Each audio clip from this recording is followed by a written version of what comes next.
Now, those of you that are really scholarly and really have common sense, look at the one letter of Paul that does not have an introduction.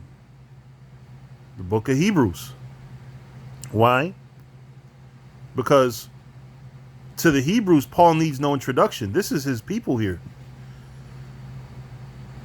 He was writing his final, or at least the final book chronologically to the Hebrews.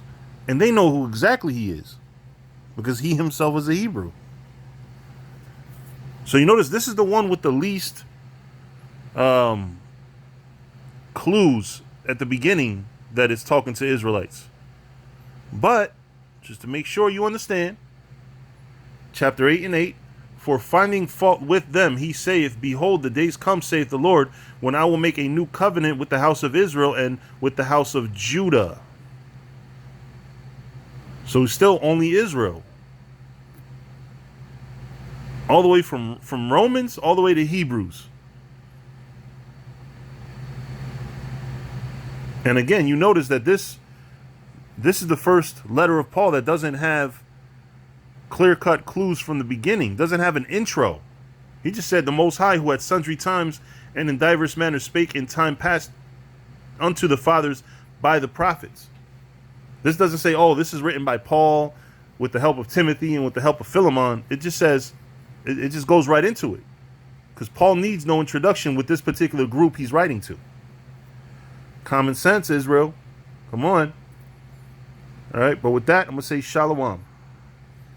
All praises, honor, and glory to Yahweh B'Hashem Yahushai. Double honors to the elders and apostles of the house of David.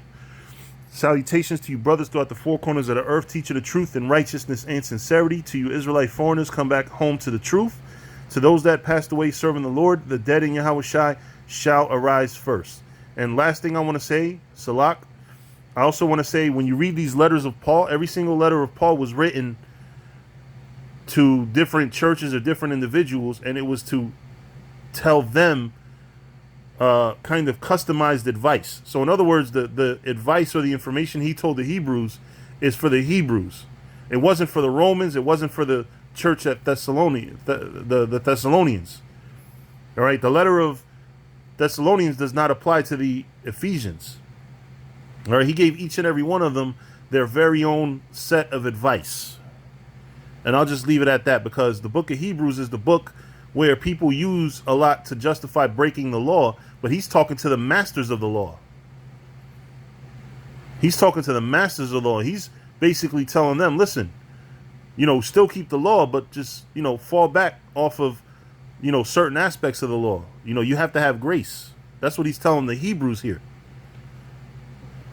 So it's still all about keeping the law, statutes, and commandments.